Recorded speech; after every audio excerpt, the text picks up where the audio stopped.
6.3.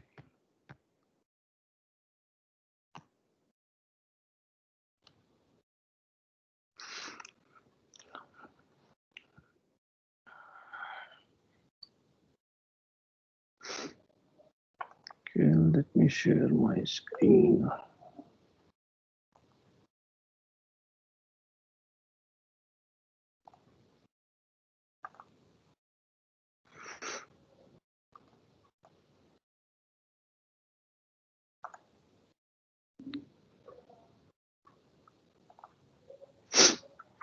Okay, so we have completed VPC section. Okay, and in VPC section we have seen how we can create public subnet, private subnet, how we can create our own network as per our defined IP ranges, and how we can isolate the network by creating public subnet and private subnet, and how we can create architecture using public and private subnet as a mixture of that and as a combination of that. We have seen this entire architecture. We have created. Just a second, let me launch a pen.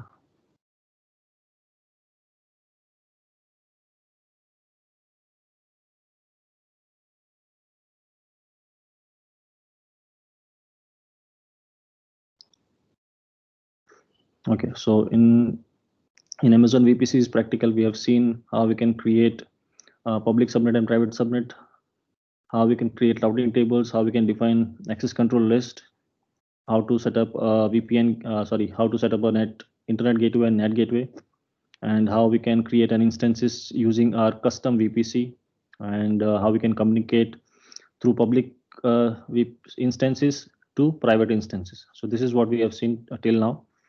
Now further we will see some more sections, some more remaining section of networking section.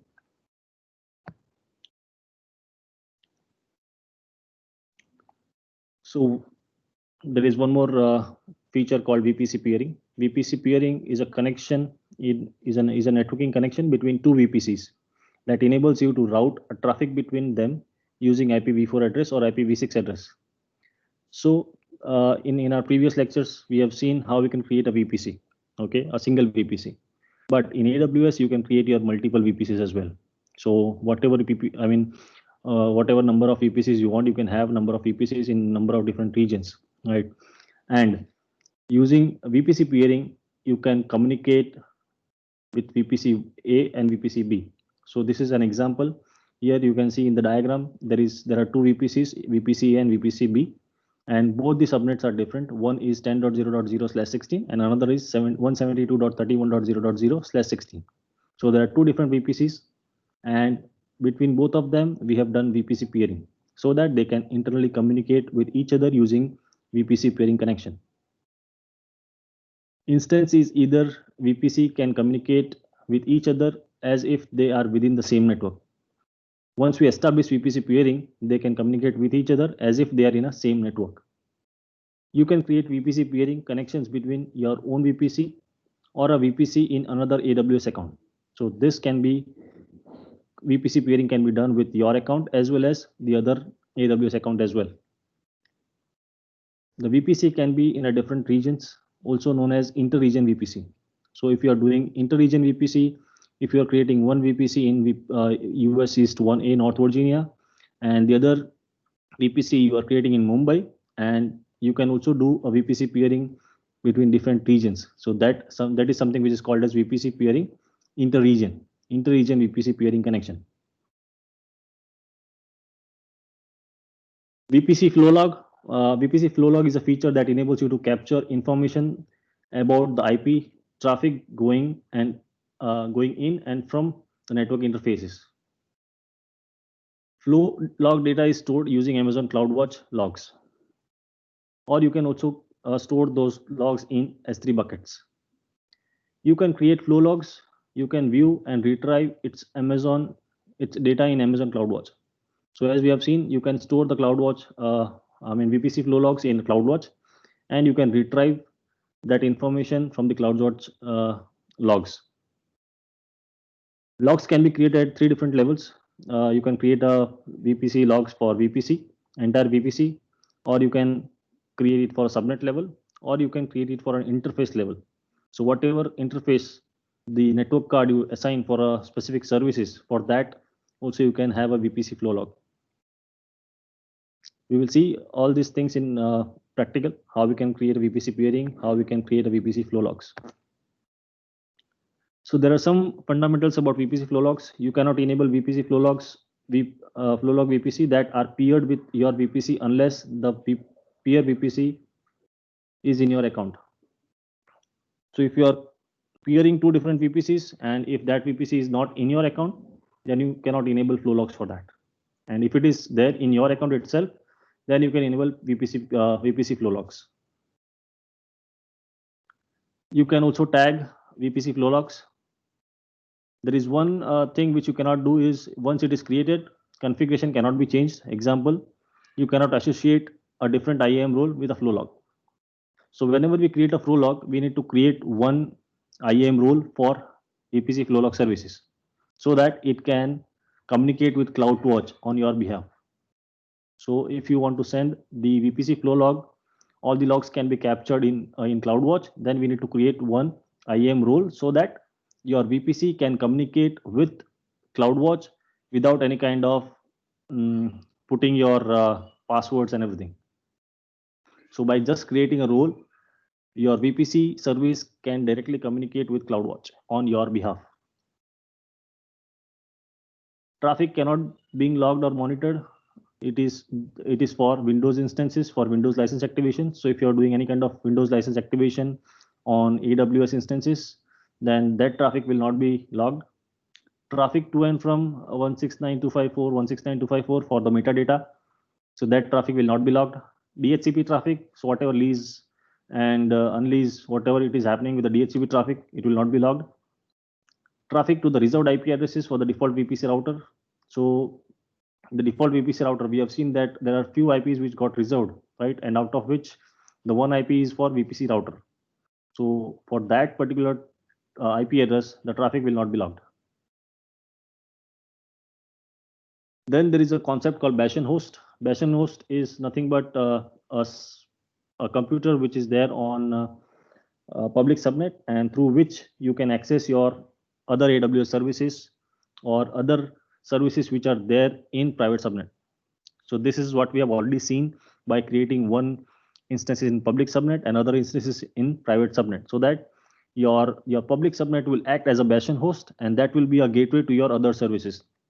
So whatever services you have and those services are in private subnet, so you cannot access directly because that instances will not have the public IP address, right? So for that you need to log into first your Bastion host or the instance which is there in the public subnet, right? And that will be having a public IP address. So for by logging into that, or maybe by logging by SSH, or by logging into, if it is a Windows instance, you can go with RDP, and by taking RDP, you can go and access all other services which are there in the private subnet. So Bastion host will act as a gateway to your all other AWS services. So here you can see in the diagram,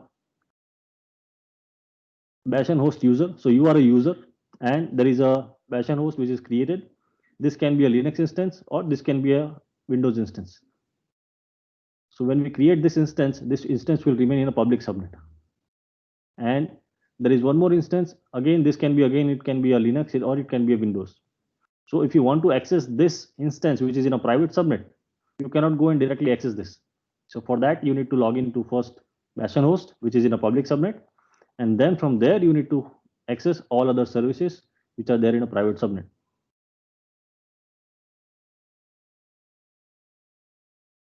The computer generally hosts a single application, for example, a proxy server, and all other services are removed or limited to reduce the threats to the computer. So this is the only service which is available as a public, and we will harden this particular service so that every attack will come to this, but your other services which are there in the private subnet will be secured. It is hardened in this manner preliminary due to its locations and the purpose, which is either on outside of a firewall or in a demilitarized zone. So it can be either in a outside of firewall or it can be in a demilitarized zone, and usually involves access from untrusted computers or computers. So this is something which you need to secure, and rest all the services will be secured if your Bastion host is secure, right? Bastion host is used to securely administer instances using SSH or RDP. It is also called as a jump host. In Australia, there are people those who called this Bastion host as a jump host.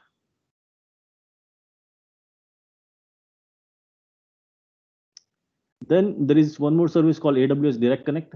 So AWS Direct Connect is a cloud service solution that makes it easy to establish a dedicated network from your premises to AWS. So using this service, you can have a direct pipeline from your network to AWS Direct itself. Using AWS Direct Connect, you can establish a private connectivity between AWS and your data center or your office or your co-location environment, which in many cases can reduce your network cost, increase the bandwidth for higher throughput, and provide more consistent network experience than internet-based connections. So there are different connections which you can establish. For example, it can be a direct link, or it can be a client-based VPN, or it can be a IPsec VPN, right? So there are different benefits or pros and cons we can say for each and every VPN connections, right? If you go with direct connect, it will be a direct connection, right? So there will be no, it will be a higher throughput, low latency, but your cost will be a little bit more. It provides you a consistent network experience. So it will provide you a very good experience in terms of accessing your services on hosted on AWS. Directly connects to your data centers to AWS. It is useful for high throughput workloads or if you require a stable and secure connection. So this is how it works. AWS Direct Connect as a services. Create your connection request on AWS Management Console. Download a letter of authentications or letter of authorizations from AWS Management Console. Provide LOA to an APN partner and ask them to establish a direct connections on your behalf. So these things will be done through a ISP vendor. So the ISP vendor, those who provides services to a direct connect. Then you can configure a virtual interface to establish a network connectivity. So it is like an MPLS network. So it will be a dedicated line from your data center, from your office, from your co-location environment to AWS Direct. So whenever you see a question like, I want to have a secure, reliable, consistent network performance, then you can opt for such kind of services. Then there is a service called Global Accelerator. AWS Global Accelerator is a networking service that sends your users traffic through Amazon Web Services global network infrastructure, improving your internet user performance up by 60%. When internet is congested, Global Accelerator automatically route optimizations will help keep your packet loss, jitter, and latency consistently low. So what happens is, if you host a server, right? So for example, I'm currently hosting a website in AWS and I have selected a region in US, North Virginia, and my users are sitting in India. So what happens is when I go and access my website, so I might find a bit latency to access that particular website. Why? Because my traffic is going through a different routers. So here you can see there is a example given. If you go with without AWS Global Accelerator, what happens is your request go to first local ISP, then it goes through multiple routes, different route tables, and then it reaches to AWS. So it takes time. So it is a latency. I mean, this is a time-consuming request. No doubt there are different other various methods to cater this kind of performance issues, but this is one of the services which can be used to improve the performance. So this, if you go and choose AWS Global Accelerator, it will improve your internet user performance by 60%. So if you go and use AWS Escalator, Global Accelerator, what it will do, your request will come to local ISP. Then this services, I mean, AWS global infrastructure will be used. So we have seen like AWS is having multiple data centers across the globe, right? And there are different edge locations of AWS across the globe. So what it will do is it will use all the AWS global infrastructure to send your request to a particular instance or a services, and that will improve the performance. So you might find that the packet loss is very less, the jitter is very less, and the latency is also very low. With the global escalator, you are provided two global static customer facing IPs to simplify traffic management. When you go and select global escalator, you will get two static public IPs. So on the backend, add or remove your AWS applications origin such as network load balancer. So what it will do is your front end will be a global escalator, and your backend can be like network load balancer, application load balancer. It can be elastic IPs, it can be EC2 instances, without making user facing changes. So whatever changes to be made is to be changes to be made in this global escalator. To mitigate endpoints failure, global escalator automatically reroutes your traffic to nearest healthy available endpoints. So there are so many different endpoints with AWS global infrastructure, right? So if your A endpoint is down, it will send your traffic to endpoint B, right? But your traffic will be served properly, and you will find a proper good performance throughout your accessing your applications.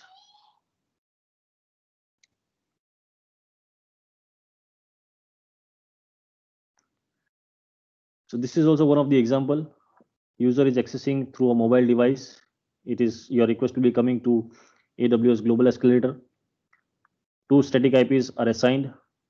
Then it will go to using AWS global network. Your request is getting served to different regions or different applications. So it can be a multi-region application. It can be a single region applications. So whatever in whatever ways you deploy, you can have a global escalator in front of your services to improve the performance.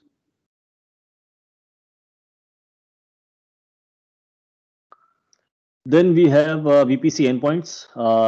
VPC endpoint is one of the services which can be used, which enables a private connections between your VPC, and AWS services. VPC endpoint services is powered by AWS Private Link. So what happens is there is an instance in public subnet and there is an instance in private subnet, right? If your instance is in public subnet and I want to access S3 bucket, we have seen S3 bucket can be accessed using multiple endpoints, HTTP, HTTPS, right, and APIs. So this is a publicly available services. You can access it over the internet. If you do not have the internet, you will not be able to access S3 buckets. But for example, I have a private instance as well.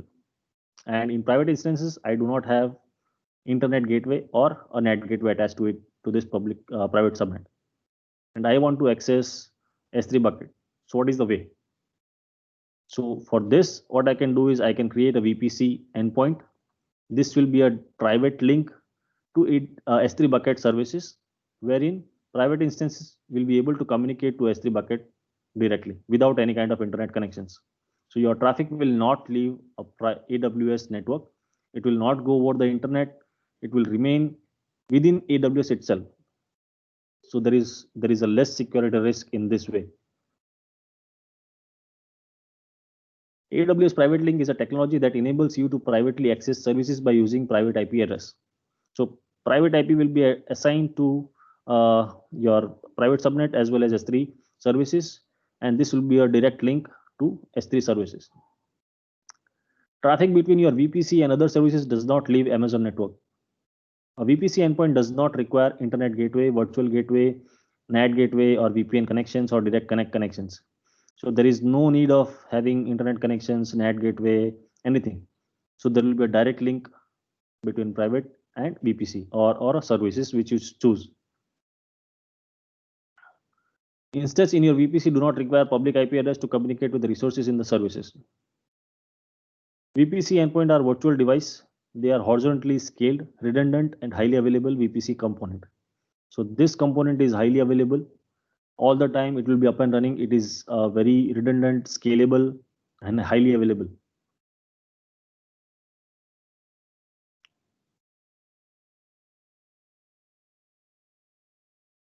There are two types of endpoints in VPC endpoints. First one is interface endpoint. Through interface endpoint, you can choose many different services. You can create a link between many different services of AWS. For example, API gateways, Kinesis data stream, Cloud Formations, CloudWatch, SageMaker, and other services of AWS. And there is another endpoint called gateway endpoint, which is for that you can use for Amazon S3 and DynamoDB. So currently there are only two services which can be used with gateway endpoints. And with interface endpoint, there are many services. So whichever services you choose to have a VPC endpoint as a connectivity, you can choose which services you are using, and based on that you can define the endpoints.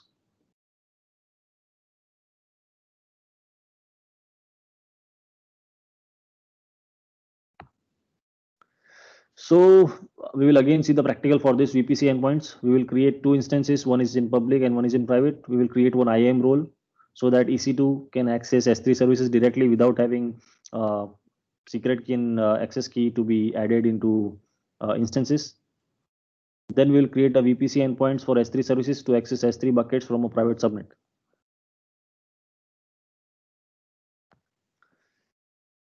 Then we have a transit gateway as a services in AWS. Transit gateway is a services which helps you to connect VPC on-premises network through a central hub. So there is a central hub which can be used to connect different VPCs.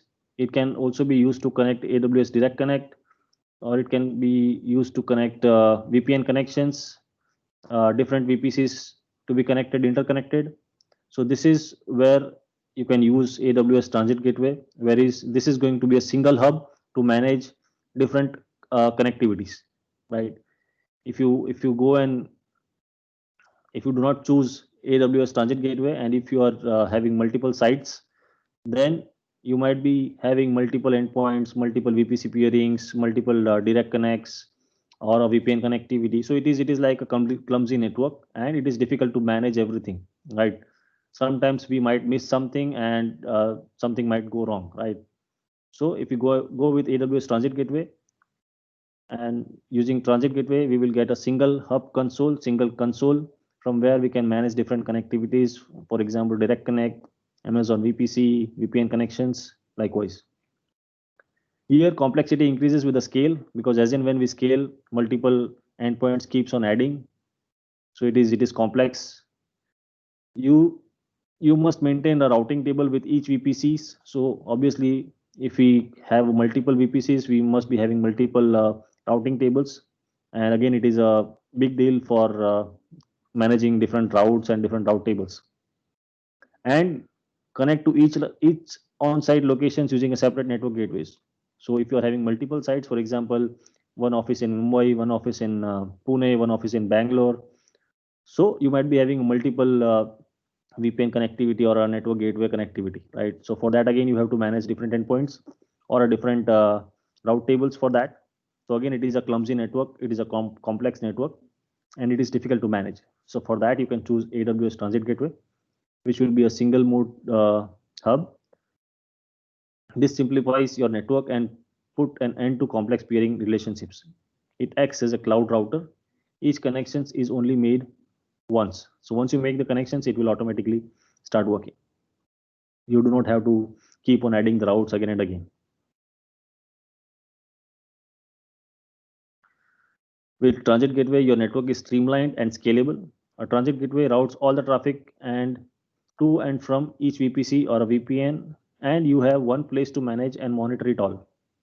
So single place to manage, single place to monitor.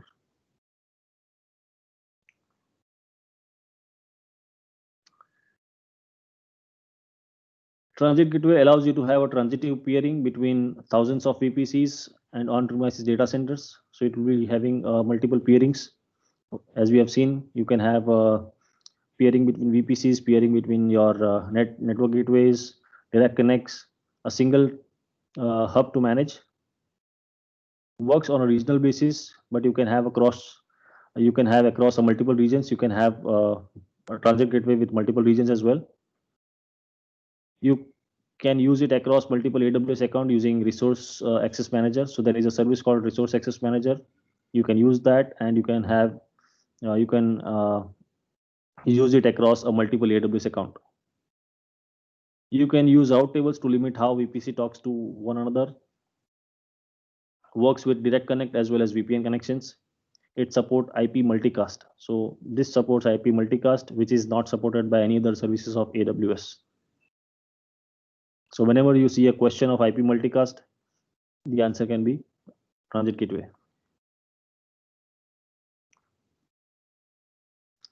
Then we have a service called VPN Cloud Hub. AWS Cloud Hub can be used to connect multiple VPN connections, multiple sites. So for example, if you are having multiple sites and multiple VPN connections you are establishing, then again it is difficult to manage multiple routes, multiple route tables. So the answer to that question is VPN Cloud Hub is one of the solution which can be opted. It is low cost, easy to manage. It operates over public internet, but all the traffic between the customer gateway and AWS VPN Cloud Hub is encrypted. So whatever traffic flows between your gateway and AWS gateway is all encrypted. So here you can see I have 3 different offices, 1, 2, and 3, and I have one AWS Amazon VPC. Here I have created one virtual private gateway using AWS Cloud Hub, and we have created multiple links. So here Office A is able to communicate to Office B same wise, likewise Office C, and they are also able to communicate with Amazon network as well. So this is how you can use AWS Cloud Hub. We will not be able to do practical on this, but this is just a concept. You can understand whenever there is a need, you can go and you can evaluate and you can start using this.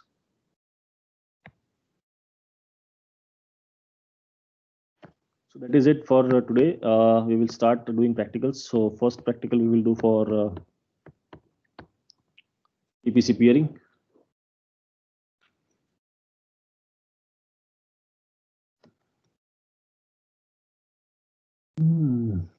So let us go to VPC service. Here we might be having one VPC already with us, that is a default VPC. We will keep default VPC as it is and we will create one more VPC.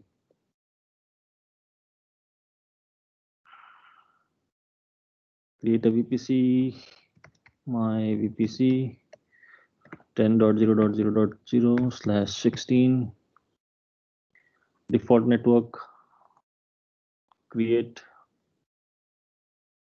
subnet, create a subnet, my VPC pub sub a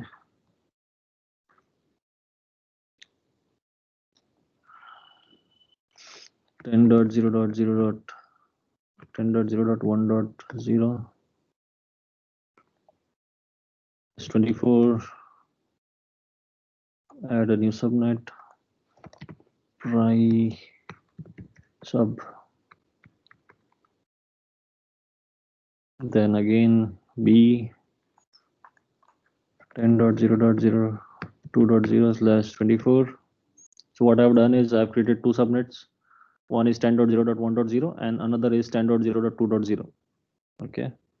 So I'm creating one is I'm giving the name. First one is public subnet and the second one is private subnet. Create a subnet.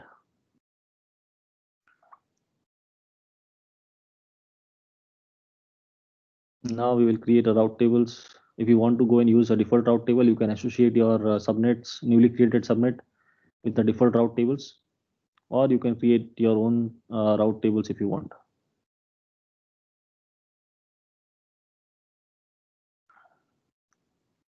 So let me go and create 2 route tables.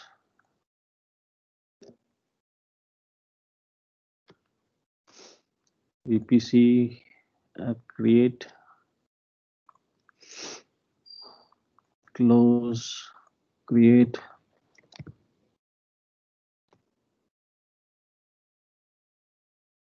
create. So here you can see I have created 2 route tables. One is public.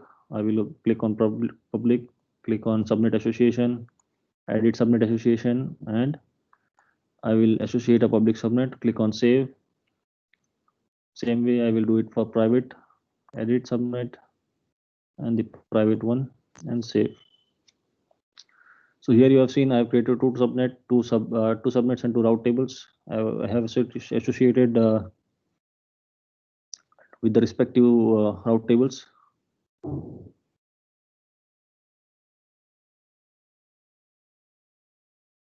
Now I will go and create a peering connection. First of all, let me show you two different VPCs and their here you can see I have two VPCs. I will just change the name. Default. So two VPCs, one is default and the other one is my VPC. And the network range of default is 172.31.0.16, right? Now I will go to peering connections. Click on create peering connections, request name, create a VPC, select a VPC.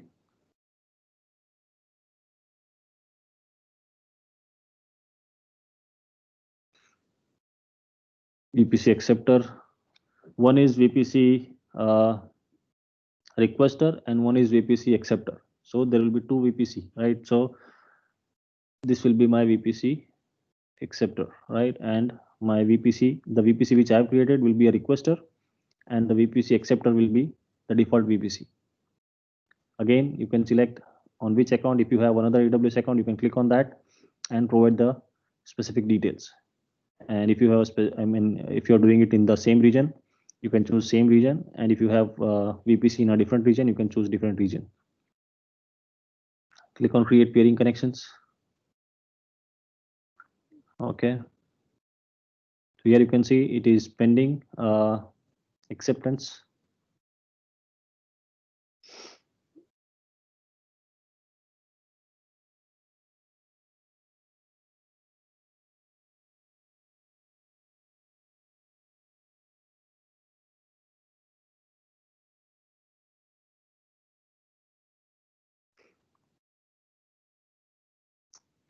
Route tables.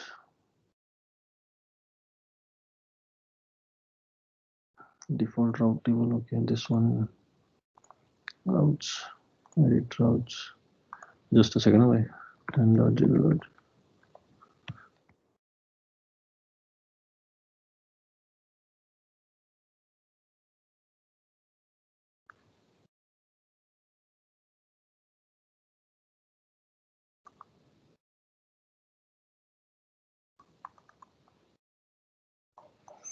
So here you can see what I'm doing. I'm going to a default route. The route, I will just go again. We'll go to route tables. I will choose default route table. Click on routes, edit routes, add route. So what I will do is I will add a route to 10.0.0.0/16, the entire subnet, to a peering connections. Peering connection, the peer which we have created, my peer, and click on save routes. Same thing we will do for the public and private. Edit routes, add route 172.31.0.0/ I think it was 16. Same thing, peering connections, my peer, save. So now you can see I have already added the routes in public RT, not in private RT. So private RT will not be able to communicate to 172 series, but public RT will be able to communicate using peering connections to this 172 series. Same way, whatever subnet, whatever instance we create in a public subnet or using a default VPC in any subnet, we will be able to communicate to my VPC, any instances hosted in my VPC. So this is what we have done. Let me go and check. Let me go to EC2 instance.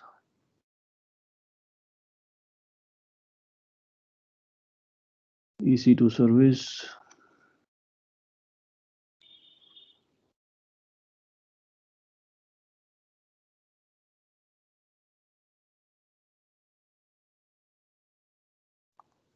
Instance, launch instance.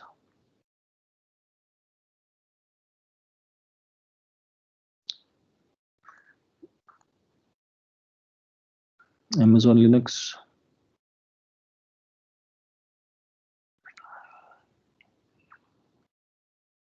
Okay, one thing we have not done in route table. One second, internet gateway I have not attached. Create internet gateway, my IGW, create IGW. Otherwise, we will not get the public IP and we will not be able to access instances hosted in my VPC using SSH or through a public IP, through a public internet. Now attach this to VPC, attach to VPC, select my VPC, attach, go to route tables, public RT, edit routes, add routes 0.0 to internet gateway IGW, save. Okay, one more thing I have missed out is peering connections. Create peering connections. Acceptor VPC requester default. Acceptor VPC.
Okay, so ये double करने की जरूरत नहीं acceptance की. Okay.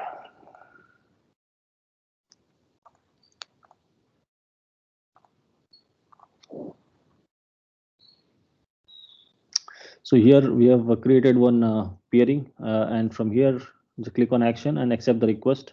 Once you accept the request, the VPC peering gets established. Once it is established, you can see a classic link and a DNS route tables for that, which route tables it is associated. We can go again and check on the route tables. Click on route tables, public RT, routes, and here you can see it is active.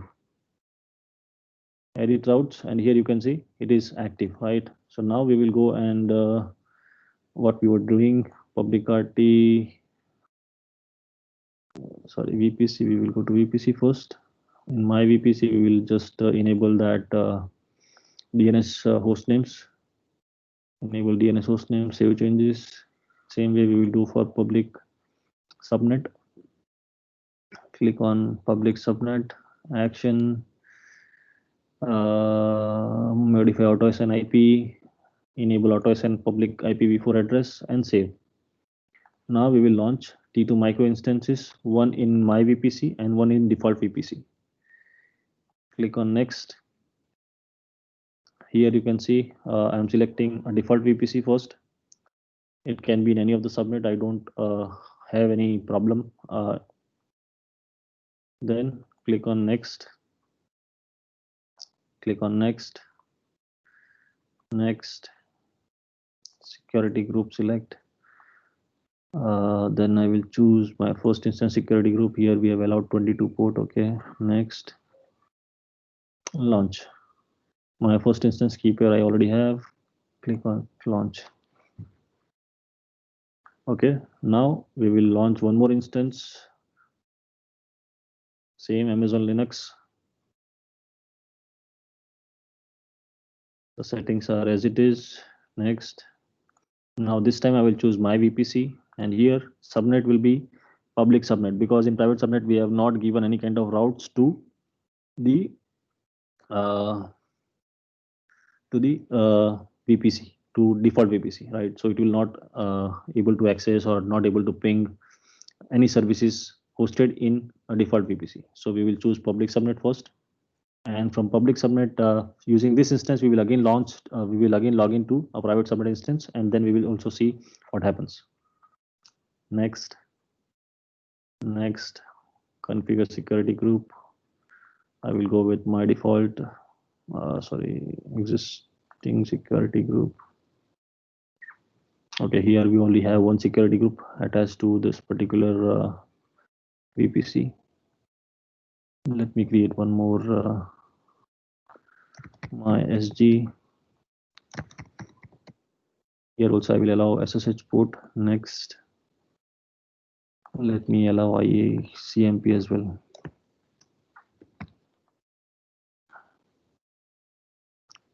All ICMP v4 traffic, review and launch from anywhere. Okay, review and launch. Acknowledge, I have. Next. Okay. So what I have done, let me give it a name. My VPC public instance.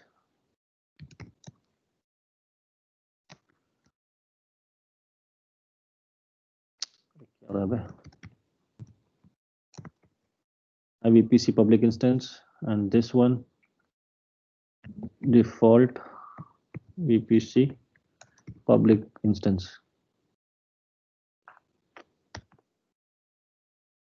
Okay, and here you can see the IP address assigned to both of them. We will log into my VPC instance. Let us go and log into first default VPC, because I think this we have created for the earlier, and this should be running up and running. Just copy the IP address, log into putty EC2 -user @ IP address, click on SSH authentication, my first instance PPK, open.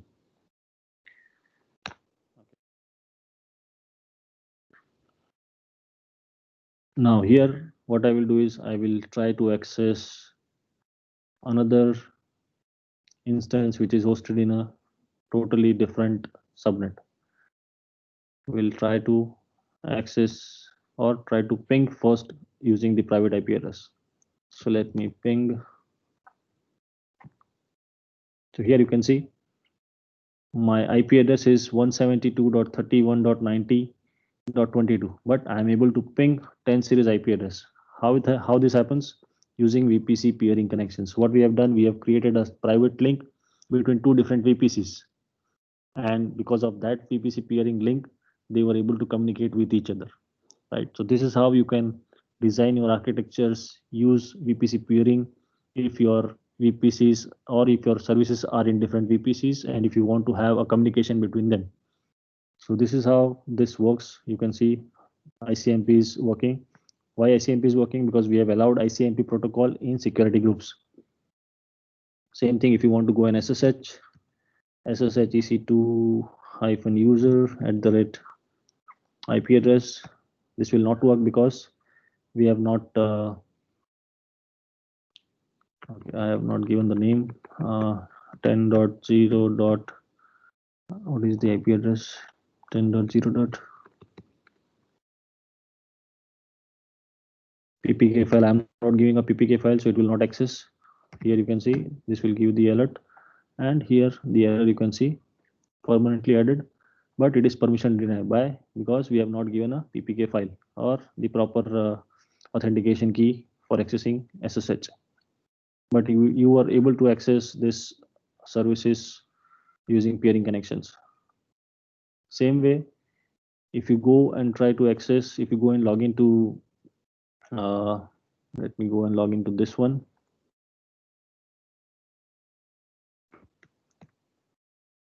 EC2-user @ this IP SSH.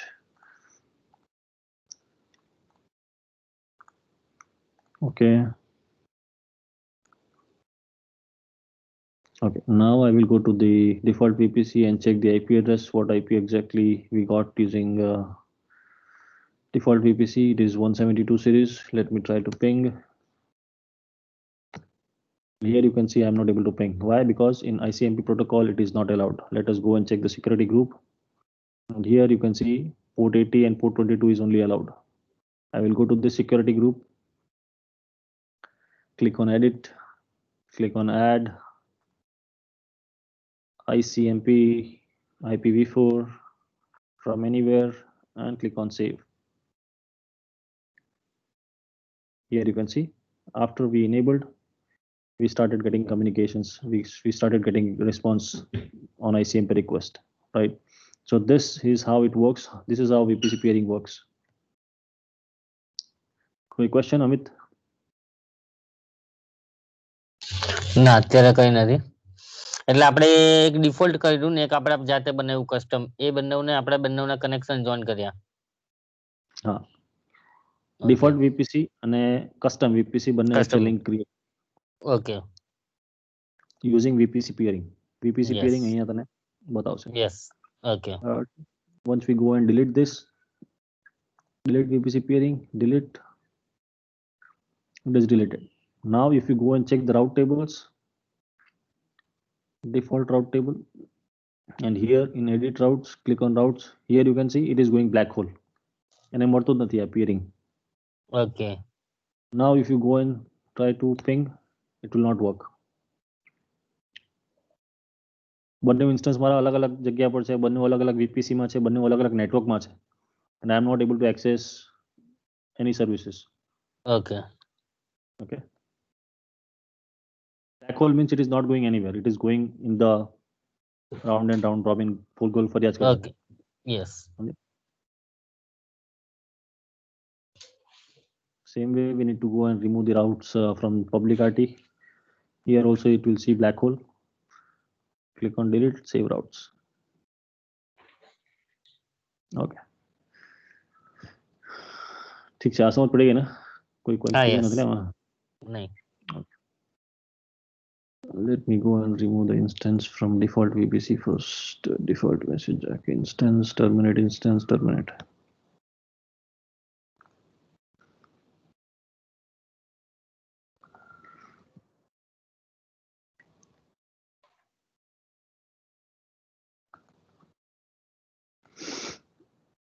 Okay, so the next practical, VPC flow log. So VPC flow log if you want to enable, right? So let us go to VPC again. Just click on your VPC, click on my default VPC, click on actions, and here you can see there is a option of creating flow log. Just click on that. Here you can give it a name, my flow logs. Okay, and for that, what you want filter is like accept, reject, or all. So whatever traffic you want to be logged, you can select. Maximum interval, aggregations time 10 minutes, 1 minute. Destination where you want to store. You want to store your CloudWatch logs to CloudWatch. I mean VPC logs to CloudWatch, or if you want to store your VPC logs to S3 bucket.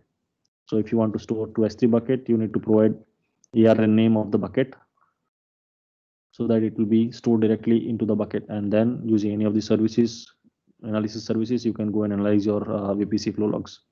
And if you want to send it to a CloudWatch, then you can send it to CloudWatch. For that, we need to create a group, VPC flow log group. So for that, we will go to CloudWatch.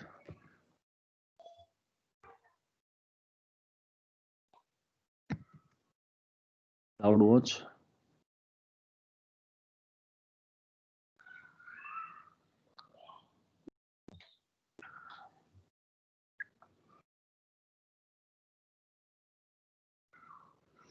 And from here, we will create a log group. So here we can create a group. We'll give it a name, my VPC flow logs. Never expire. If you want to expire after 1 day, 3 days, you can set your expiration so that you don't need to pay much.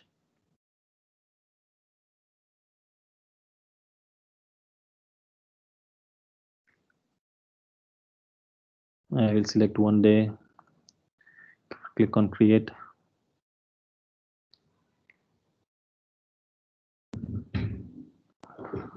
Okay, once it is created, we'll go to this and we'll refresh here. The flow log group which we have created, it will showcase here. Now we will also need to have a role created for this, so that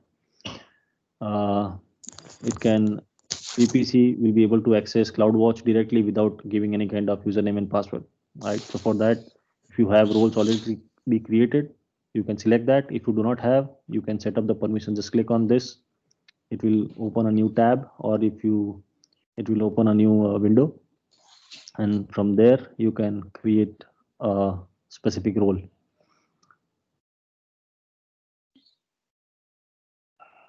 So here I got an option, create an IAM role.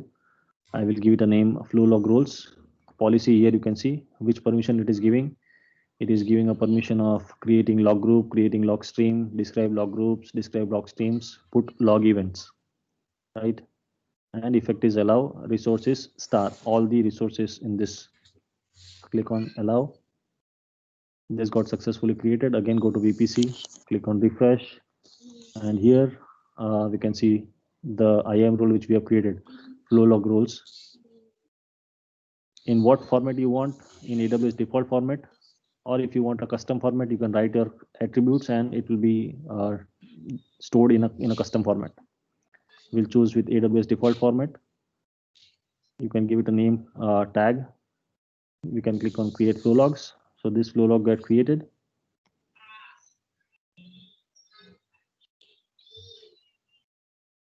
And now whatever services you access, the logs will be captured and it will be stored directly in this log group. So currently you can see there are no log streams. This will take some time. If you go and access services, for example, let me go to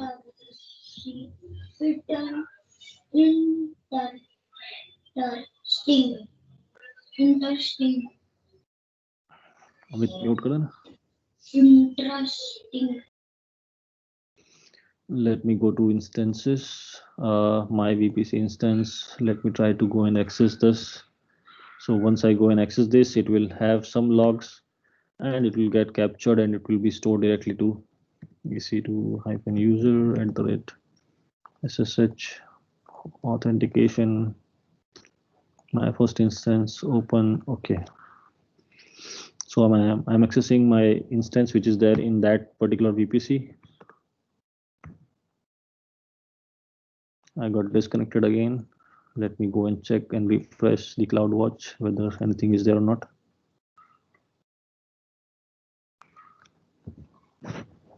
There is nothing there. It will take some time to get populated. We'll continue with our further demo, further practicals, and later onwards we will go and check if there are any logs or not. Okay.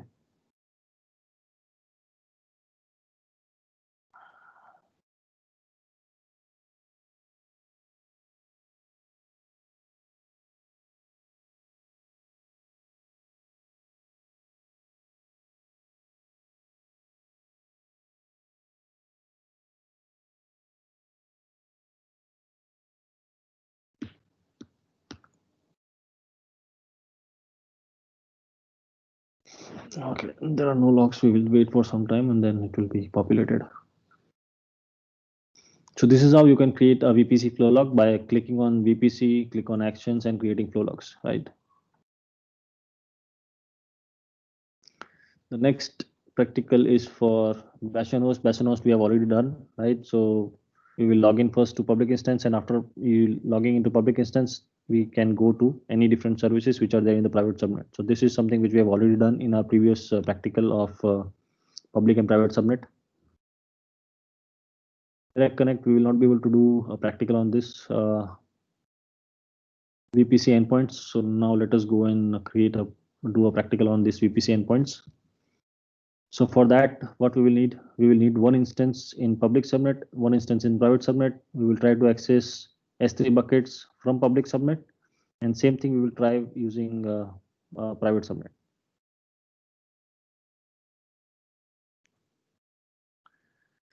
So we already have one instance running in public subnet. Let me go and create one more instance in private subnet. Launch instance.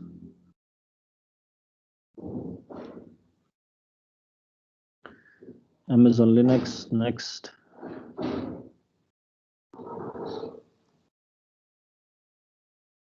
T2 Micro, next. I will choose my VPC and subnet will be private subnet 1 East B. Click on next, add storage, default 8 GB, next. Existing security group, MySG. Next, review and launch. So what I've done is I've created two instances, one in public and one in private, right? So we already have access of public subnet. Let us go and check. Instances in public subnet.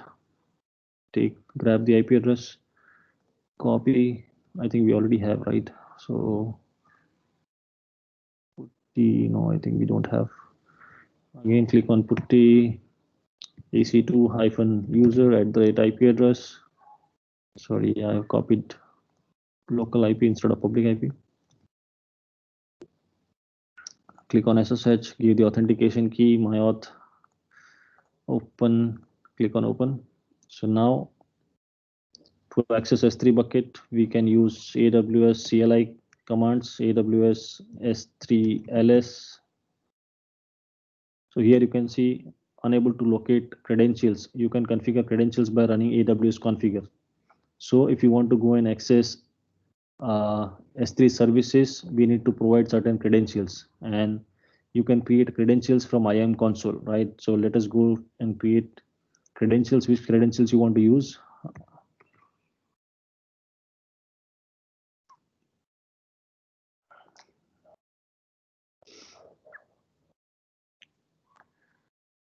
IAM.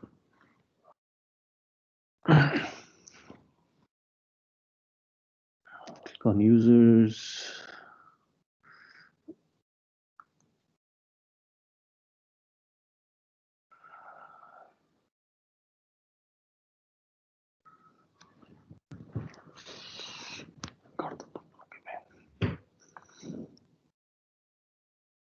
Click on add users. I'm creating one user, Kapil, for example. I'm giving programmatic access, right? So I'm not giving AWS console access, I'm giving programmatic access. Click on next, create permissions. Next, copy permissions or add a user. I will attach a policy directly to that user. S3 full access. We'll give it a policy S3 full access. Click on next. Next, click on create users. So when we create this user, we will get one credentials. That credentials can be used to configure. So this is something which is a credentials. This is access ID and this is secret access key. So we need to use this key to configure AWS configure.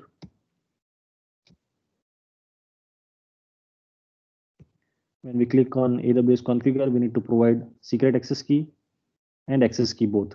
So once we save this access key and secret access key will get stored in this particular instance. And if this instance got compromised, and if this secret key and access keys got compromised, anyone can access your AWS account. And if they access your AWS account, they can do any kind of malicious activities with your account. So this is not a good practice to configure or to store any kind of secret access key, username or passwords in your AWS or in your instances itself, right? So what we can do instead of this, we can go and create a role for that. So let us go back again to the IAM. Just click on close. And in the role section, we will go to roles, click on create role. We are creating role for EC2 service. So we'll click on EC2, click on next. And what permissions we want? We need to provide S3 full access. We want S3 to access, we want EC2 instances to access S3 buckets directly on behalf of us. So there is no need to enter any kind of credentials in your instances itself. There is nothing to be added in your code. You can directly go and access your buckets, right? You just click on add tags. If you want to give a tag, you can give, click on next. I will give it a name S3 S3 access from EC2. Giving a name, click on create role. Now I will again go to EC2 instance.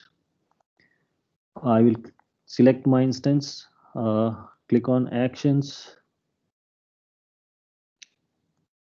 click on security, click on security and click on modify IAM role. So we need to attach that particular role, the role which we have created, S3 access for EC2. That role we need to attach to this particular instance. Just click on modify role and the role which we have created, S3 access from EC2. Just click on that. That role will be assigned to that particular instance. Now if we go and try to access S3 bucket from that particular instance, we will be able to access without configuring anything. We'll just click on AWS S3 LS. LS is for list. Here we can see I'm able to list all my buckets. So there are two different buckets in my S3, my Jabra bucket and Vadodara bucket. So there are two buckets which is already there. I'm able to go and access those buckets, right? So this is how you can configure roles. You can use roles for assigning to a specific services to be acting on your behalf, to be performing functions on your behalf, right? So now I will just try to create one text file, vi test.txt file. I will give it a contain my first S3 upload using CLI. Save, exit. Now I will try to copy this test file to AWS from this instance using CLI. So AWS S3 CP is for copy, test.txt.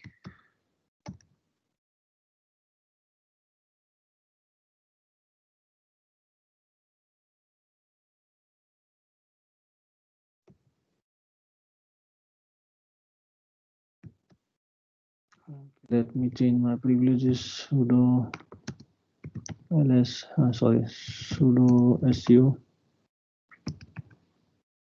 Yeah, test.txt is there. pwd. Let us check current directory. Okay, S3 CP home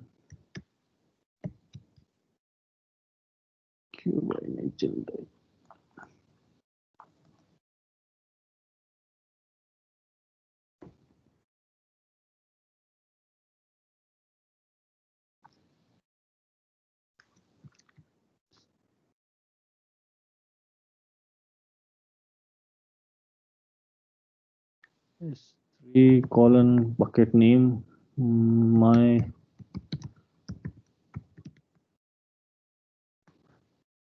upload failed. Let me check the command, exact command. I have written that. Yeah, that is correct.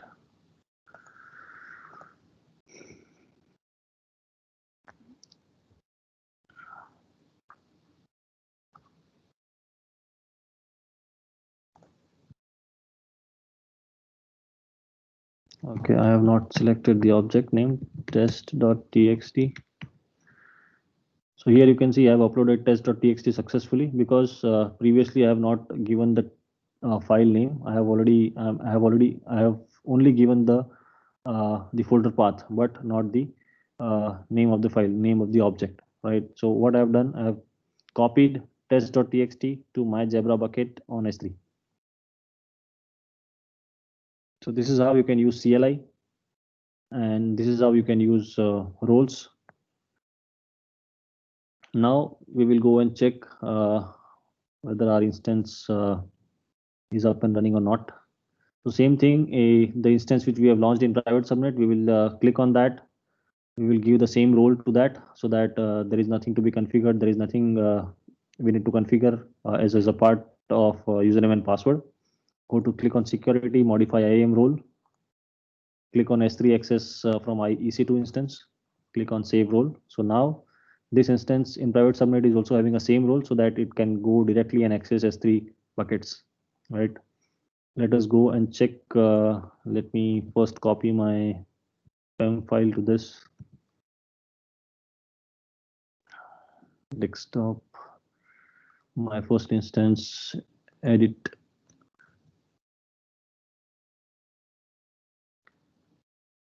PEM file.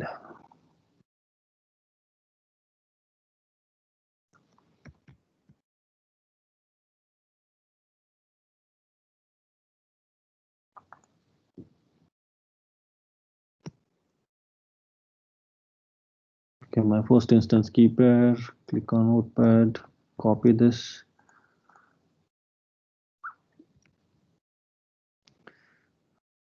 We'll create one my key.pem file. We'll copy that content in this, save. We'll give it a permission chmod 400 to my key.pem. Now we'll try to access my private subnet instance from public subnet instance.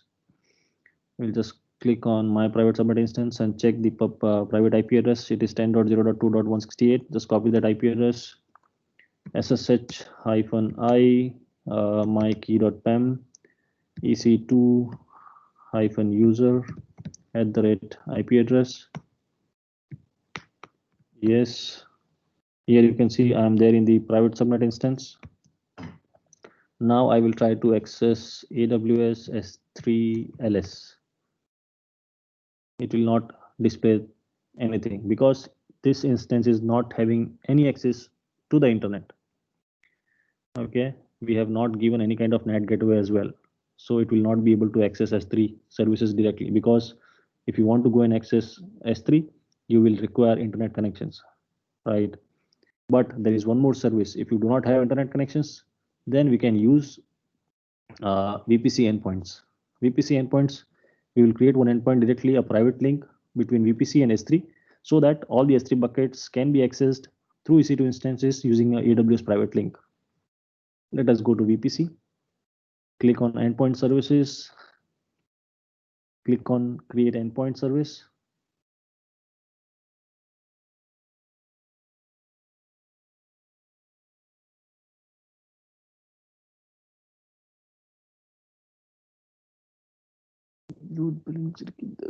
VPC endpoints, okay. Okay, click on endpoints, click on create endpoints, and here you can see for AWS service name, for if you want to find your own service name, if you want to have something for AWS marketplace service, then you can choose that. Okay, for current requirements, we will go and check for S3 services, and here you can see this is a AWS gateway service. Just click on that.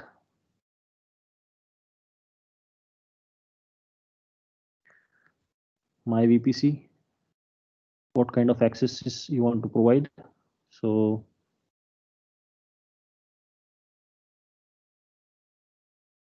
for this particular VPC and for this private subnet, so private subnet B, right?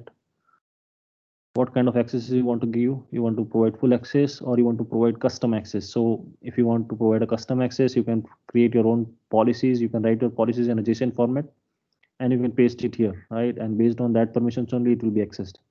Currently, I'm giving a full access. Click on create endpoints, close. You can see the endpoints are created. We will go to route tables. In public subnet, go to routes. Here you can see there is one route which already got added by default when we create a VPC endpoint.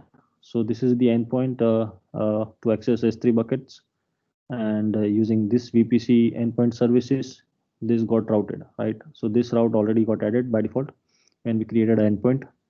Now let us go to again our private subnet instance and again try to check AWS services. Now here you can see I'm able to access AWS successfully using endpoint services, right? I'm able to list all the buckets in that.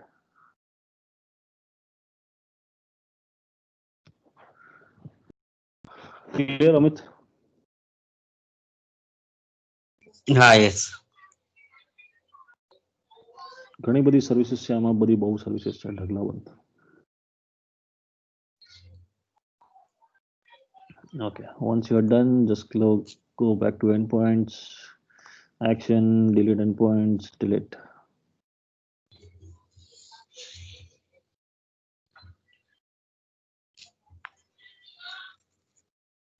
So here you can see the logs, which we have, the log group which we have created, right? So here are the logs which got populated. It has taken some time, but all the logs are there. Just click on that, what has happened. You can analyze the log. So this is how logs can be populated, VPC flow logs can be populated to CloudWatch flow logs.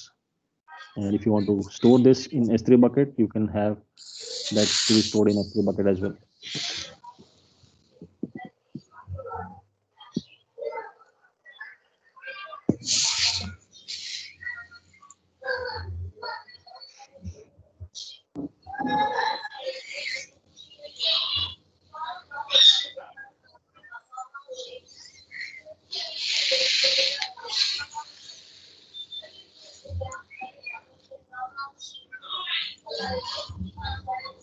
Yeah.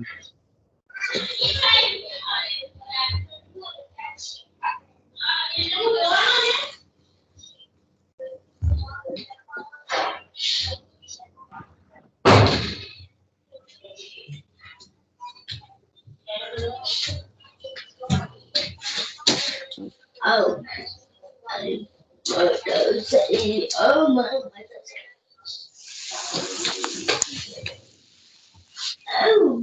This completes the section of VPC.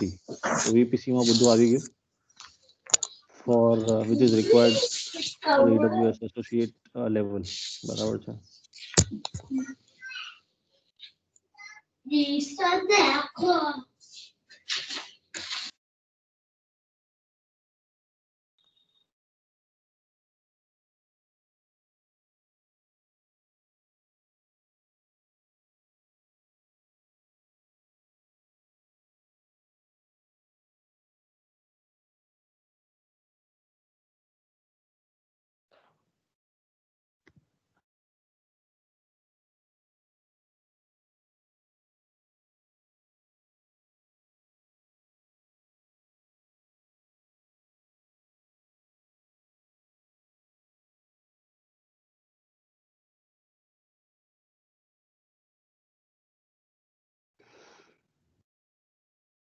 Okay. Peering connections to delete हो गए थे. Okay, delete.